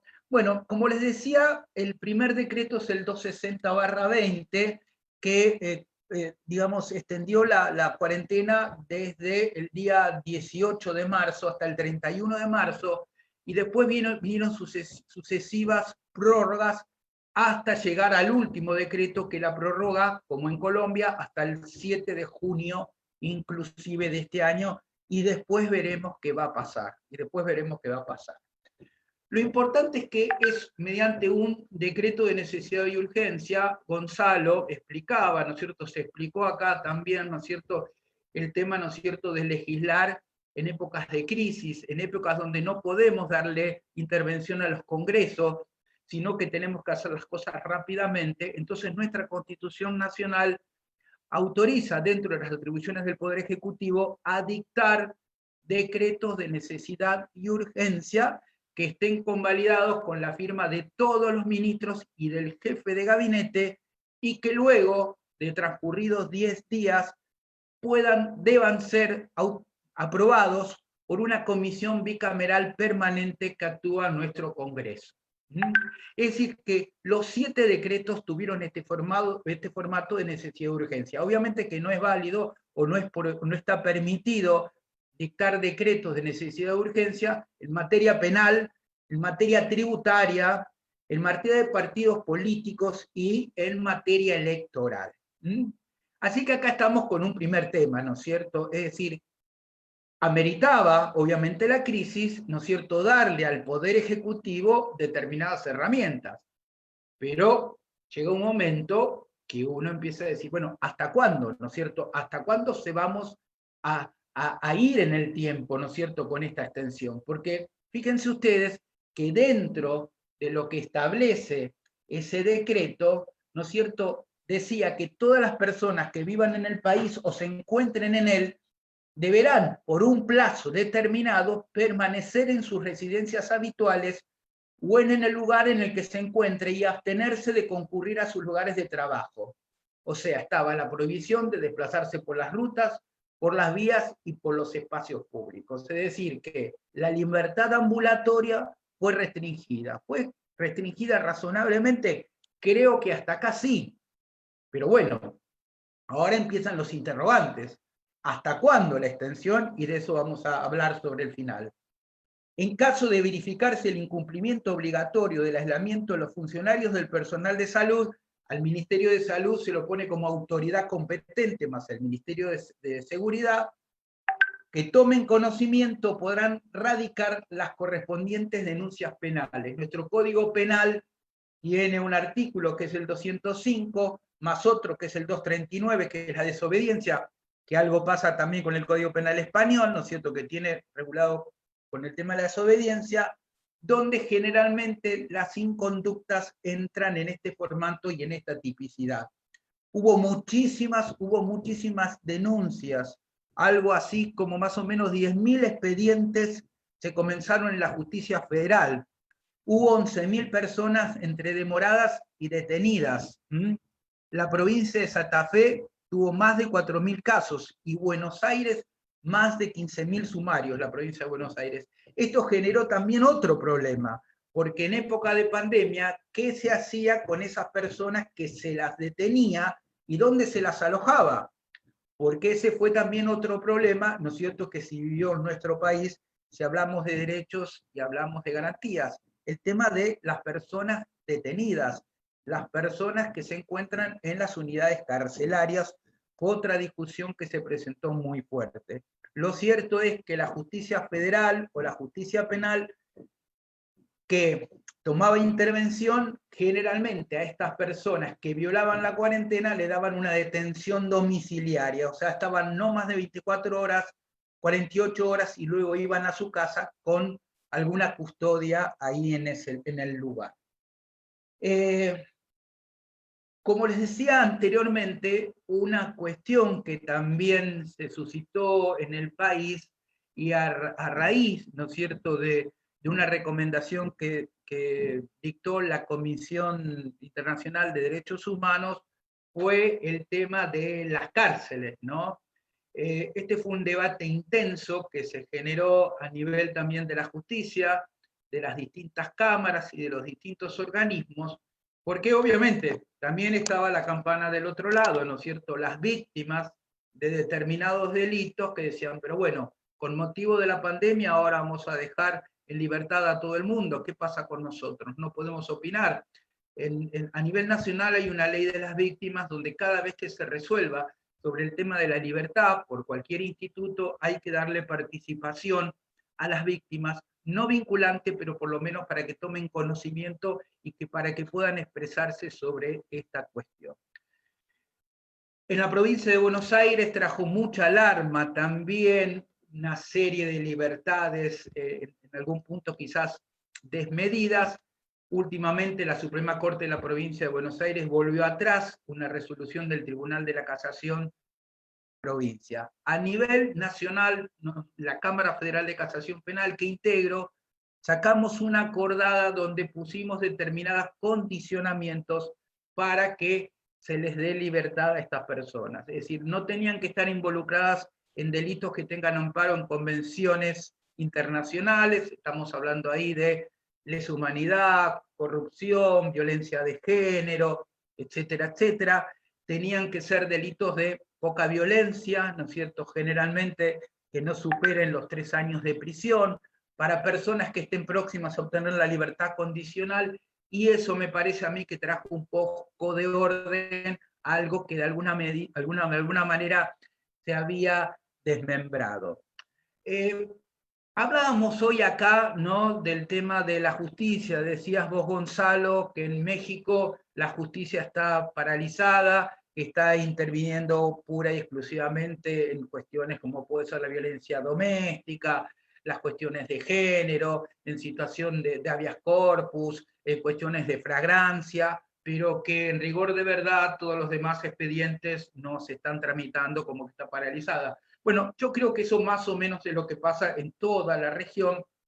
Claro, yo estoy en el fuero penal, y en el fuero penal les puedo garantizar que seguimos trabajando como nunca. Y estamos trabajando en nuestro cuerpo, en la Cámara Federal de Casación, desde el mismo día que se dictaminó la cuarentena, de manera virtual y remota. De hecho, donde yo estoy ahora hablando con ustedes, en un ratito, cuando esto termina, sigo trabajando desde acá, porque lo que tratamos de evitar es tener un compromiso serio, digamos, con la cuarentena, y evitar que todo el personal, empleados, gente de maestranza, funcionarios y los jueces se trasladaran a los edificios. El edificio donde está el Fuero Federal, les puedo decir que solamente va un 10%, que es la justicia de instrucción, federal de instrucción, con los fiscales, que a pesar de que la tecnología le da algunas herramientas, en algunas circunstancias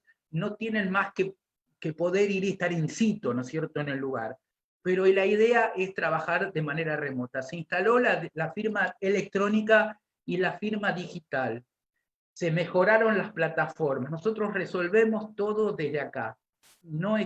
Hacemos acuerdos virtuales con nuestros colegas. Y eso creo que es algo muy importante y que vino para instalarse. Es decir, realmente si uno lo analiza, la manera del teletrabajo o el home office, o como quieran llamarlo, de alguna manera es más efectivo, porque estamos acá, es decir, en un sistema virtual donde se pone toda la información. No es como cuando uno está en un escritorio y viene un secretario y dice: doctor, tengo para tratar esta causa. Bueno, pero venga después que estoy tomando unos mates. No, acá está todo puesto en una bandeja y todos los proyectos se van pasando, y si nos quedamos demorados, se hace una tremenda cola, digamos, de expedientes. O sea, es muy positivo desde el punto de vista. Pero claro que tiene razón Gonzalo, y los abogados que se quejan a nivel de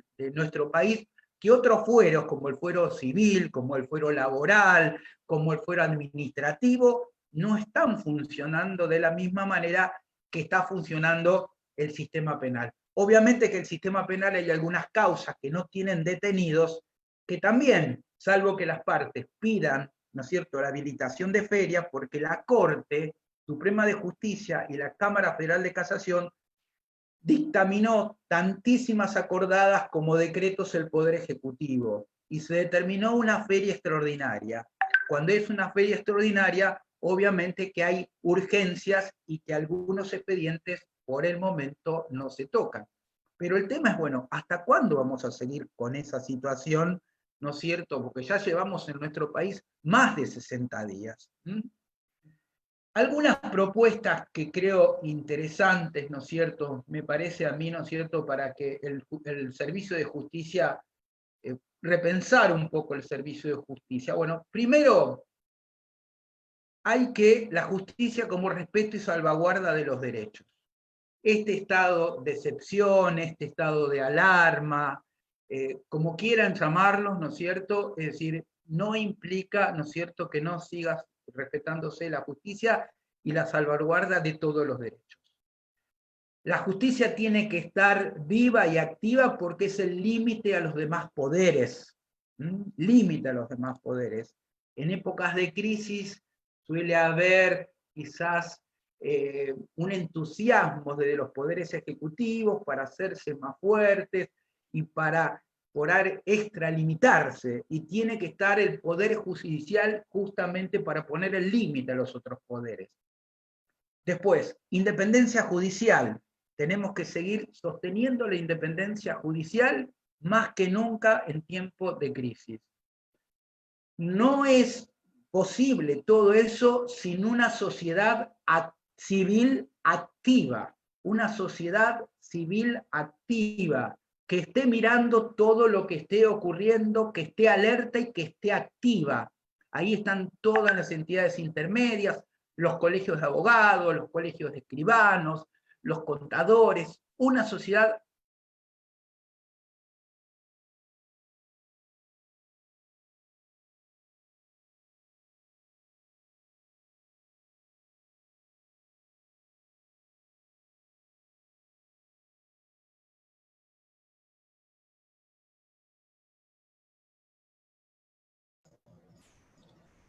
Pues esperemos que se restablezca la comunicación. Parece que la perdimos de Diego, muy importante la ponencia. No sé, Diego, si nos estés escuchando, pero pues, la comunicación está ahorita detenida.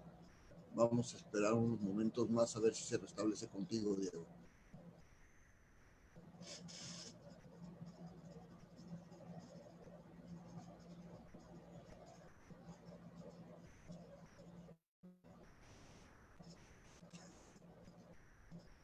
No se te oye, Sonia, quítale la... Ponte para oír en el microfonito. No, sí lo tengo. Allá, ahora sí se oye. Le digo que parece que lo sacó el sistema al doctor Diego. Salió de plataforma. Posiblemente tuvo problemas con su internet. Ajá, vamos a esperar un momento más para ver si se restituye. Pero bueno, yo sí quisiera comentar algunas cuestiones que él está señalando.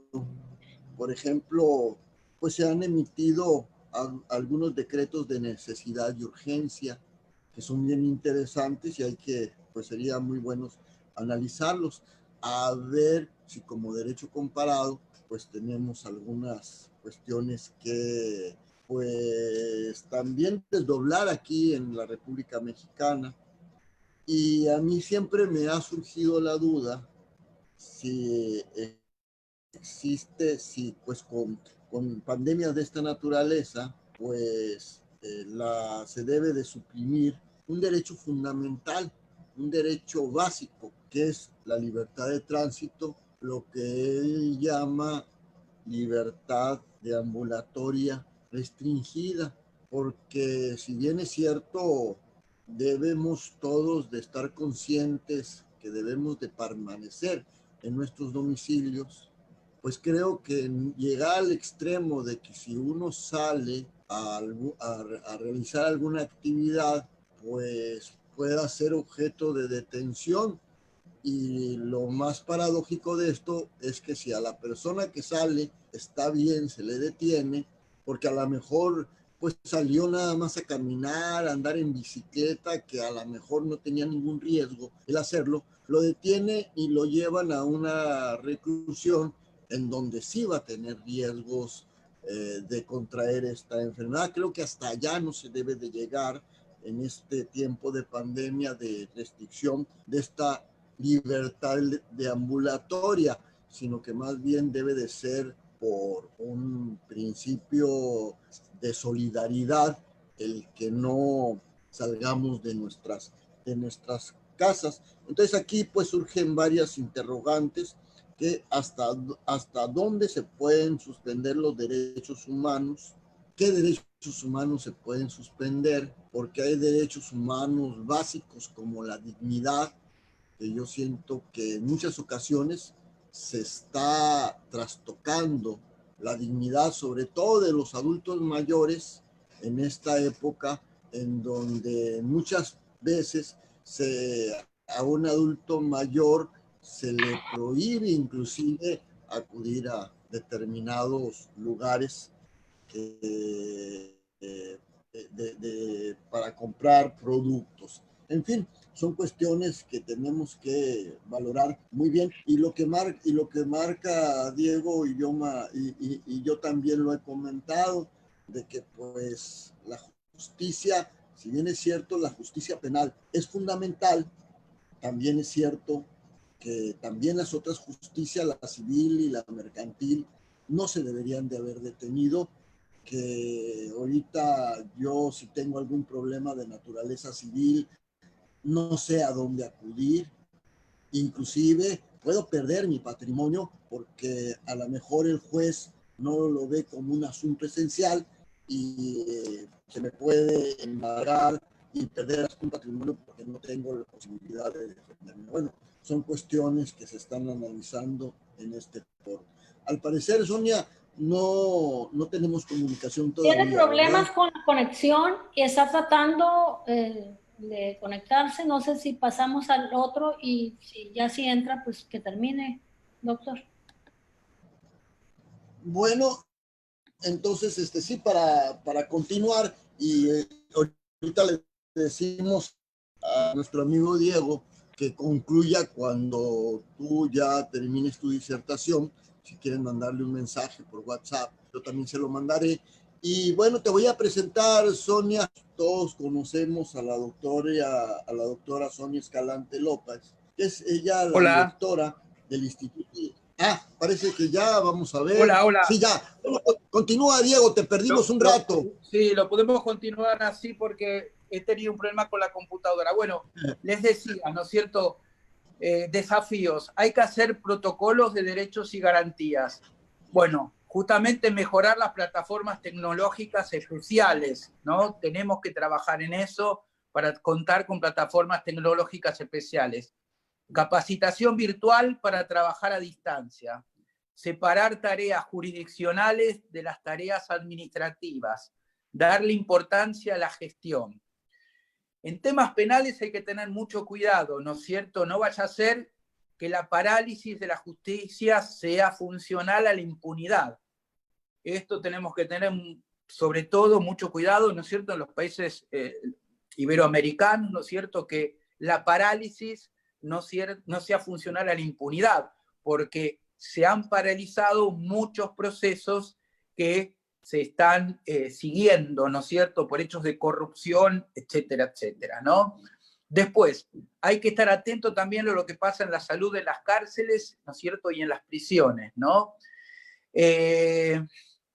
Algunas cuestiones también que me parece interesante, ¿no es cierto?, sobre todo en los estados federales, ¿no?, como México, como la República Argentina, tratar de fusionar y de integrar a los poderes judiciales con plataformas similares, también para poder agilizar la intervención de las partes, la intervención de los abogados, etcétera, etcétera, ¿no es cierto? Porque si tenemos tantos poderes judiciales con distintas plataformas, eso evidentemente nos trae complicaciones.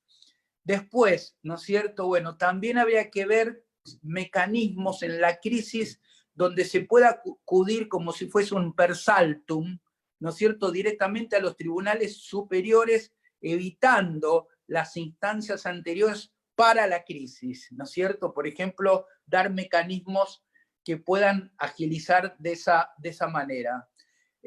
Un mapeo y planificación permanente, como les dije, a nivel de todas las jurisdicciones. También es muy importante la implementación, sobre todo en aquellos países como México, Argentina, del sistema acusatorio, profundizar sobre el sistema acusatorio, ¿no es cierto?, y sobre todas sus bondades. Y la justicia digital, ¿no es cierto?, seguir avanzando con la justicia digital, con la firma electrónica, la firma digital y la modernización ampliada, ¿no es cierto? También es importante repensar un poco luego de la pandemia qué va a pasar con algunos pleitos o algunas cuestiones que tengan que ver con el tema de salud, con las decisiones que tienen que tomar los médicos, a veces en el límite. Entonces, también ver cómo pensamos, ¿no es cierto?, si no hacemos protocolos, ¿no es cierto?, para que tampoco se genere toda una ola de expedientes, ¿no es cierto?, contra estas personas que han tenido que decidir cuestiones en los límites, ¿no? En los límites. También hay que repensar a futuro todo lo que tenga que ver con la justicia comercial, porque la crisis económica va a traer seguramente muchas quiebras, muchos procesos de quiebras, ya los estamos viviendo. Entonces la justicia comercial tiene que estar preparada para llevar adelante ese tipo de juicios, como también la justicia laboral, por la gran cantidad de despidos que se vienen dando ante la crisis económicas. Yo quiero dejar algunas reflexiones finales, ¿no es cierto? Porque como les decía anteriormente, la pandemia en nuestro país se ha extendido ya por más de 70 días la cuarentena, ¿no? Es decir, hasta aquí yo creo que ha sido en términos razonables, se han tomado bien las medidas, pero creo que toda extensión es desmedida y ahí es donde se tiene que prestar la atención, ¿no? Fíjense, la limitación de la circulación y de las libertades tiene que terminar y enfocarse en donde se transmite el virus. Es decir, vos me decías, Gonzalo, el otro día, que hay estados que no tienen prácticamente, ¿no es cierto?, contagios, ¿no es cierto?, enfermedades.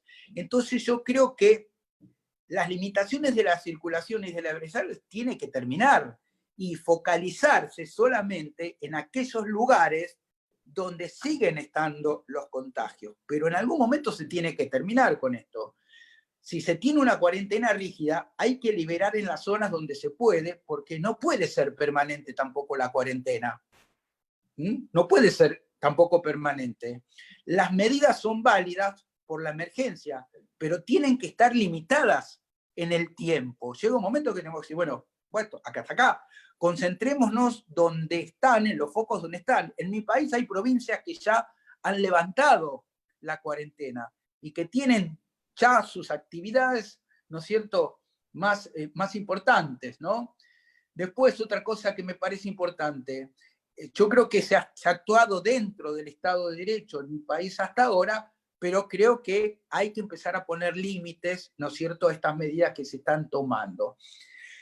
Hay situaciones donde se empezó a liberar la cuarentena y a trabajar. Hay que salir de la cuarentena global e ir a una limitación específica en los lugares donde se expande el virus. Transporte público, geriátricos, lugares a veces de extrema pobreza, como los asentamientos. Es decir, hay que focalizarse ahí. No olvidemos que los gobiernos de todo el mundo tomaron medidas muchas veces muy drásticas, ¿no es cierto?, por el desconocimiento que se tiene de esto, ¿no? La salud humana está muy vinculada a la salud de la naturaleza, pero estamos frente a un efecto que es coyuntural y extraordinario, ¿no es cierto? Y muchas veces hay una tentación de los poderes, ¿no es cierto?, en utilizar estas situaciones, ¿no es cierto?, para sumar inclusive más poder. Entonces ahí creo que hay que estar atentos. Creo que nuestro Estado se manejó en el Estado de Derecho, pero creo que hay que empezar a limitar la cuarentena, hay que focalizarla en los lugares donde hay que focalizarla y empezar a circular, a habilitar actividades económicas donde no hay problema de contagio, etcétera, etcétera, porque si no, sí corremos peligro. Unas reflexiones, ¿no? Me parece que es muy importante la participación de la actividad, ¿no es cierto?, de las sociedades civiles. Sin sociedad civil no hay instituciones. Sin instituciones no hay república democrática. Sin justicia independiente no hay república democrática.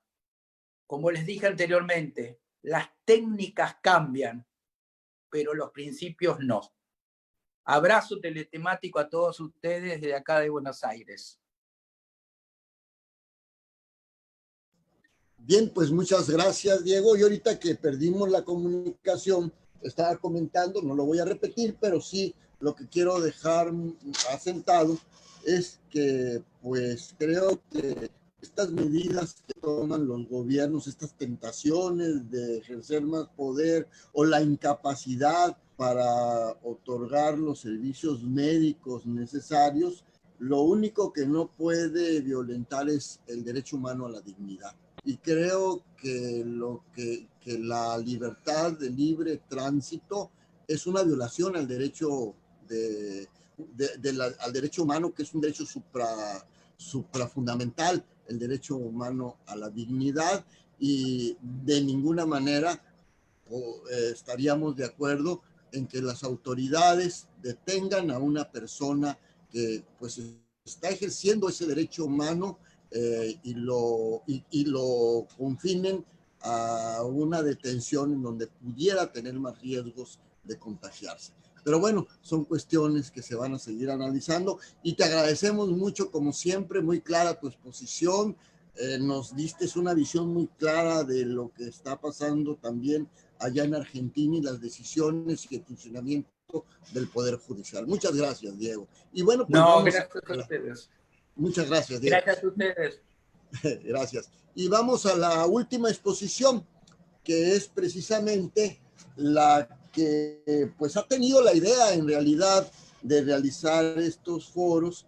Ella me habló para que pues colaborara en la realización de este panel, y yo inmediatamente le tomé la palabra a la doctora Sonia, una persona muy entusiasta, con muchos conocimientos, y ahora nos toca a ella escucharla. Voy a hablar, voy a hacer una síntesis también muy reducida de su currículum, en virtud de que su currículum es muy amplio. Ella es la doctora Sonia Escalante López, directora del Instituto de Investigaciones Parlamentarias del Congreso del Estado de Sinaloa, con el tema que va a disertar: los retos y desafíos que enfrenta el Poder Legislativo en México en tiempos de la pandemia. Es licenciada en Derecho, en estudios de especialidad en garantías constitucionales y especialidad de Derecho Procesal Constitucional. Maestría en Derecho, obteniendo el grado con mención honorífica, y cuenta un grado de doctor en Derecho, todas de la Universidad Autónoma de Sinaloa. Es profesora de asignatura en los posgrados de la Universidad de Durango, Los Mochis, Universidad Autónoma de Sinaloa, Universidad de Occidente, del Instituto de Ciencias Penales y Seguridad Pública del Estado de Sinaloa, a través de plataformas digital en la Universidad Internacional para la Cooperación México, y docente de otras universidades del país. Y ha publicado una gran cantidad de obras en editoriales de prestigio internacional. Y bueno, el tema de la doctora Sonia Escalante será los retos y desafíos que enfrenta el Poder Legislativo en México en tiempos de la pandemia. Adelante, si eres tan amable, doctora. Muy buenos días a todos, a los presentes en esta sala virtual y al público que se conecta a través del Facebook Live del Congreso del Estado de Sinaloa. También un saludo a la diputada Graciela Domínguez Nava, presidenta de la Junta de Coordinación Política, que está conectada también viendo estas conferencias, este panel, y al diputado Pedro Villegas Lobo, que también lo miré por ahí conectado, y a todos los diputados que están pendientes también de estas actividades del Congreso del Estado. Pero también quiero agradecer a mis amigos, al doctor Diego, al doctor Cubides, a Luis Cucarela, a todos el haber aceptado participar. Un saludo fraterno para ellos. Platicábamos que hace 2 años ellos estuvieron aquí en el Congreso del Estado. También les tocó a ellos vivir una situación de un caso fortuito que fueron el huracán, ciclón que tuvimos, ya no recuerdo exactamente, pero tuvimos que sacarlos también en esta situación, y creo que vamos a salir adelante en esto que enfrentamos a nivel mundial. El doctor Luis Andrés Cucarela Galeana de España, al doctor Jaime Cubides Cárdenas de Colombia, y al doctor Diego Gustavo Barroeta Aveña de Argentina, y a usted, por supuesto, doctor Armienta, agradecerle también su participación. Hoy, en esta gran convulsión en que se encuentra el mundo, nos reunimos con un mismo fin: platicar de las ideas, caminar por el mundo de las ideas y platicar sobre este tema, de los desafíos y retos que enfrentan las instituciones públicas, la humanidad, en el caso de referirme al Poder Legislativo en México. Y en este mismo contexto, me permito expresarles que estamos viviendo una pandemia que actúa de forma despiadada e inhumana, sin respetar a nadie. Pero también advierto que parte de la sociedad se resiste a comportarse como a la esencia de la verdadera naturaleza humana. Y tal vez dentro de ese marco del humanismo pudiera señalar que este confinamiento social pudiera ser un cántico a la dignidad humana de los más desvalidos. También considero que este coronavirus, esta pandemia que está enfrentando el mundo, es algo que nos está enseñando a muchas cosas. Por ejemplo, el primer caso que llegó a México fue precisamente en el estado de Sinaloa, el 28 de febrero de este año. Y es muy lamentable que a la fecha, a 3 meses, haya 2.595 contagiados y 409 decesos. Posteriormente, el 23 de marzo, el gobierno mexicano emitió un acuerdo del Consejo de Salubridad General reconociendo la epidemia y se tomaron las medidas de preparación y respuestas ante dicha pandemia. Con esto, creo que México ha quedado semi-paralizado. No queda exento aquí el Congreso de la Unión, que también ha sentido las garras de este demoledor virus por no tener en su normatividad un camino para poder realizar las sesiones a distancia o de forma virtual. Por consiguiente, la Cámara de Diputados realizó su última sesión el 19 de marzo. Pero también, asimismo, la Cámara de Senadores, aún ya con la pandemia en expansión, sesionó el 20 de abril para aprobar la ley de amnistía. También sesionó el 1 de mayo para instalar la comisión permanente. Por esta razón, creo que los legisladores han enfrentado estos desafíos con responsabilidad para cumplir con el trabajo legislativo. Pero también considero que de alguna manera han expuesto o han puesto en riesgo la salud de los legisladores, sobre todo los diputados federales y los senadores que se trasladan desde su lugar de origen hasta la Ciudad de México. Pero que además hay algunos que se encuentran en el rango de adultos mayores. Pero han hecho su esfuerzo para que las actividades legislativas no se paralicen. Muestra de ello es que por primera vez en la historia del Poder Legislativo, en 199 años, la Comisión Permanente sesionó el 20 de mayo del 2020. Esto por acuerdo también de la mesa directiva que norma las sesiones presenciales y a distancia. Pero también creo que es importante que en la primera oportunidad se legisle para que estas sesiones virtuales de pleno puedan desarrollarse en forma virtual, en todo caso fortuito. Naturalmente, los congresos locales también han realizado su esfuerzo para que los trabajos legislativos no se paralicen. Hay algunos que han podido ahora, hasta esta fecha, poder adecuar su normatividad para establecer en su ley orgánica las sesiones a distancia, las sesiones virtuales. Pero hay otros congresos que todavía no han podido precisamente, creo, también por proteger también la vida y la salud de los legisladores y las personas que participan para llevar a cabo una sesión. De los estados que ya pudieron reformar su normatividad, se encuentra Guanajuato, Baja California y Sonora. Sinaloa se prepara ya para reformar su normatividad para poder realizar las sesiones a distancia. Pero también, en medio de la contingencia, el Congreso del Estado de Sinaloa realizó su sesión el 1 de abril, en donde instaló el segundo periodo ordinario de sesiones del segundo año de ejercicio constitucional, aún en medio de la contingencia y tratando de cumplir con la responsabilidad cada uno de los legisladores.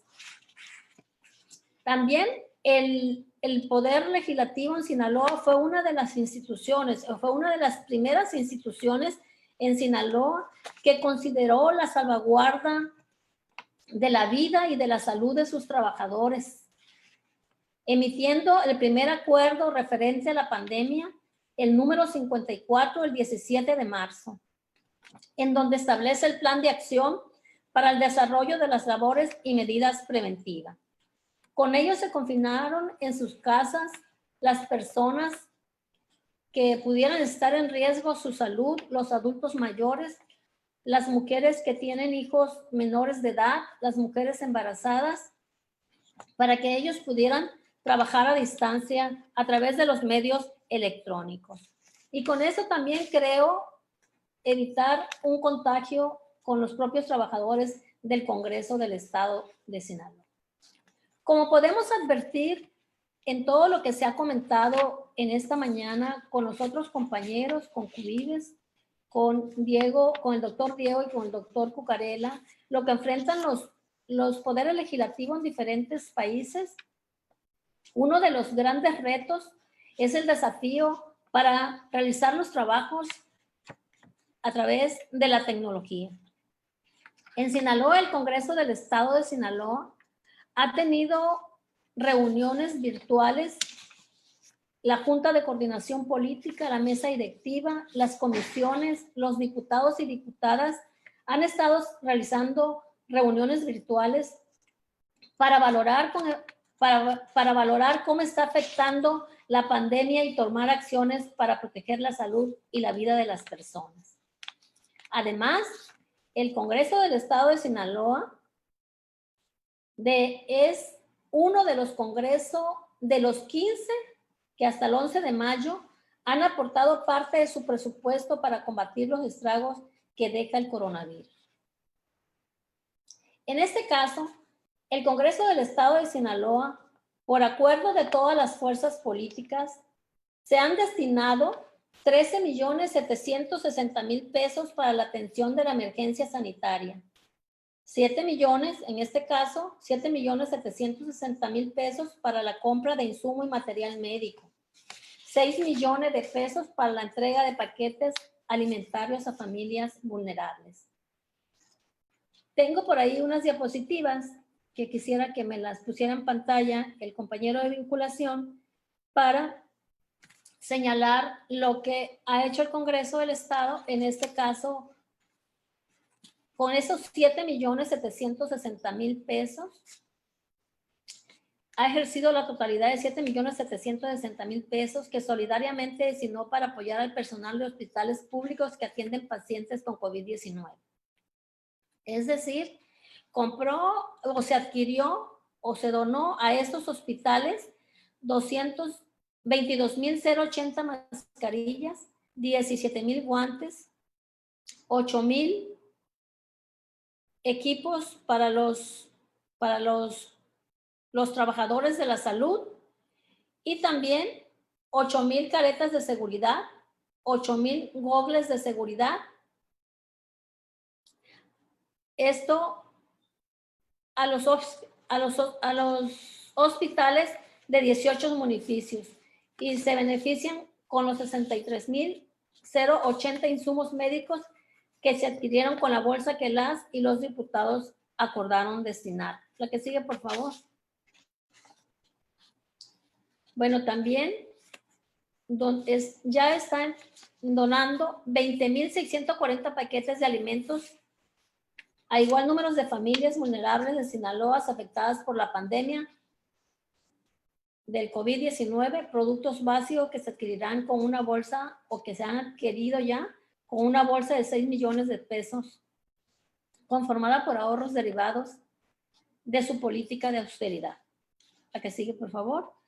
Estos paquetes, pues, fueron todos los integrantes de las diferentes áreas del Congreso del Estado que estuvieron adecuando las bolsas. Fueron armadas con el corazón solidario y voluntario del personal que integra este poder, las cuales están siendo donadas a las familias más vulnerables afectadas por la pandemia del COVID. Sabemos que hay mucha gente que se quedó sin trabajo, personas que no tienen para comer, y esto sé que es una ayuda que se le da a esas personas. Por eso consideré importante señalarlo en este tema en donde estamos hablando, pues, de los retos y desafíos que enfrenta el Poder Legislativo en México, en todos los aspectos y en todos los congresos del estado de Sinaloa, y en el caso del Congreso de la Unión también, que han actuado también con responsabilidad y con solidaridad. Aquí los diputados y diputadas hay que reconocer que coincidieron también solidariamente para ese apoyo a las personas. Pero aún hay que reflexionar en los retos y desafíos que seguirán enfrentando los legisladores en México en estos momentos de pandemia y de pospandemia. Hay que tener en cuenta también, creo yo, lo que debe de seguir en estos momentos. Por lo que considero que una de las reflexiones, o a lo mejor algunos de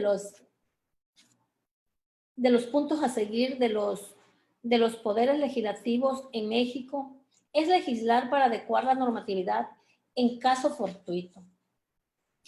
Segundo, legislar en medida de apoyos fiscales de Hacienda estatal y municipal para apoyar a los más vulnerables.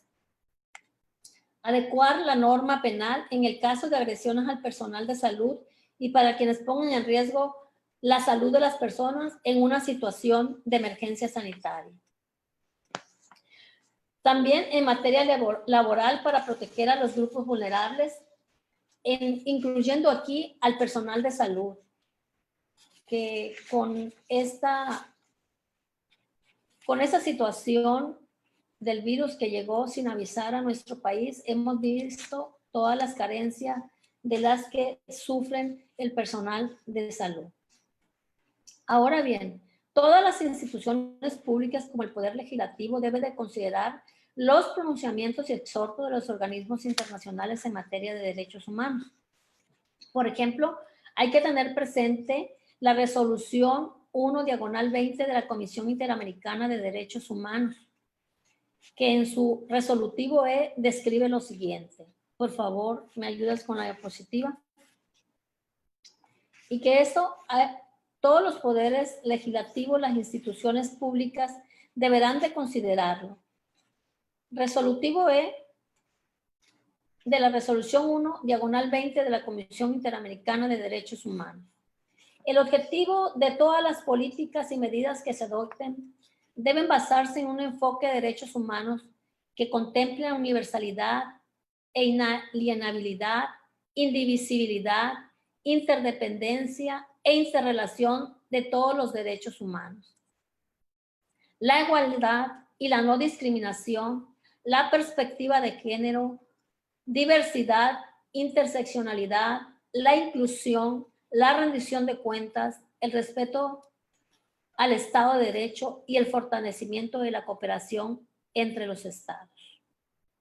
Es decir, que se debe de considerar en todos los asuntos en nuestro país el tema de derechos humanos en todos los aspectos. Máxime que nuestro país ha firmado 210 tratados en materia de derechos humanos, suscrito la competencia contenciosa y suscrito la Convención Americana sobre Derechos Humanos. Y es así que esta pandemia permite una reflexión para todos, incluyendo el poder legislativo, sobre las facultades y la voluntad política para lograr mayores beneficios para la sociedad. En estos momentos de incertidumbre, se ha considerado la protección del derecho humano a la salud, el derecho humano a la vida de las personas en México, pero también es de relevancia manifestar la necesidad de salvaguardar el derecho humano al trabajo, que es un derecho humano que también está en crisis. Y retomando lo que han mencionado mis compañeros doctores que me antecedieron anteriormente, como es el caso de España con el doctor Cucarella en su disertación y con el doctor Cubides de Colombia. En este caso, pues el poder legislativo en nuestro país, comenzando con el Senado, pues ha hecho todo lo posible para que los trabajos legislativos no se paralicen, sino que el trabajo legislativo de una u otra manera pueda concluirse y que además los diputados se han conducido con responsabilidad para sacar adelante estos trabajos. Este punto del coronavirus o de la pandemia que nos agravia a nivel mundial, espero que esta vivencia no se olvide y toque y llame a la hermandad, a la solidaridad humana de las naciones. Muy buenos días. Pues muy bien, doctora Sonia Escalante, pues ha sido muy clara también en las acciones que está desarrollando el Congreso del Estado de Sinaloa, que se ve que es un Congreso solidario con las necesidades de la población, un Congreso solidario con las necesidades académicas, como se está demostrando en este foro. Y bueno, pero también señalas cuáles son las necesidades que todavía subsisten en materia legislativa y que seguramente el Congreso se va a abocar a llenar, a satisfacer estas necesidades. Muchas gracias, doctora Sonia Escalante, y felicidades. Y bueno, pues ahora ya, una vez concluido este panel de los 4 expositores, pasaremos a lo que vienen siendo las preguntas y las respuestas. Aquí yo voy a permitir leer algunas. Dice Santana Bolívar, doctor Cubides, un placer escucharlo. Paula Penagos, admirable intervención del doctor Cubides. Holman Jiménez, gran intervención del doctor Cubides. En fin, hay varias felicitaciones al doctor Cubides. Ricardo Pérez Bojorque, saludos afectuosos desde Sinaloa. Un gusto escucharlo de nuevo, doctor Cucarella. Rodolfo Lizárraga, el doctor Rodolfo Lizárraga, compañero de nosotros del posgrado de la universidad, dice felicidades, exposiciones, gracias a la doctora Sonia por la invitación para escuchar las temáticas. Jicotenca Reyes, excelente jurista, doctor Gonzalo, posee una vasta cultura, etcétera. Excelentes autoridades de la doctora Sonia Escalante, que como directora del Instituto de Investigaciones Parlamentarias, gran dinamismo y mucho activismo. Felicidades para la doctora Sonia. Felipe Manzanares, felicitaciones, doctora Sonia y doctor Gonzalo, por la organización de este panel. Sánchez David, muy buenas ponentes. Muchas gracias por compartir tiempo.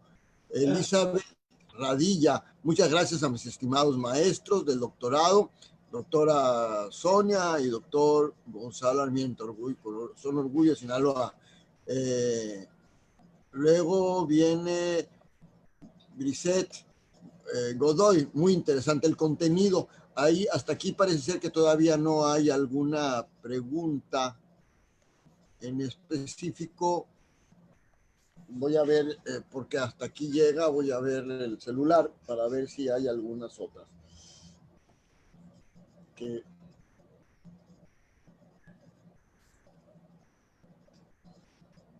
Sí. parece ser que son las únicas. Parece que quedó muy claras las explicaciones, no hay dudas en lo particular.